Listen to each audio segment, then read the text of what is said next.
Hey everyone, welcome back to the channel. In today's video, I'm going to show you how to install hdobox on your Amazon Fire Stick.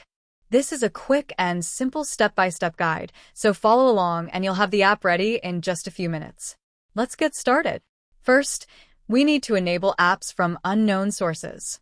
Go to Settings, My Fire TV's Developer Options, and turn on Apps from Unknown Sources. This allows us to install third-party apps safely. Now go back to the Fire Stick home screen. Click on the search icon and type Downloader. Select the orange Downloader app and click Download. Once it installs, open it. When you open Downloader for the first time, it will ask for permissions. Click Allow, and then press OK to continue. In the Downloader home screen, click on the URL box and enter the official hdobox APK code. I will provide the code in the description and pinned comment for easy access. Type the code carefully and click Go.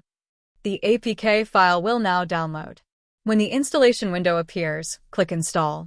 Wait a few seconds until it completes. After that, click Open to launch hdobox. On the first launch, the app may ask for a few permissions. Simply allow them so the app can run smoothly. This is the hdobox home screen. You'll see categories like movies, TV shows, trending content, and more. The interface is clean, fast, and very easy to navigate. You can select any title and start streaming right away. And that's it. That's how you install hdobox on your Fire Stick in just a few minutes. If this video helped you, please make sure to like, share, and subscribe for more Fire Stick tutorials and app guides. Thank you so much for watching, and I'll see you in the next video.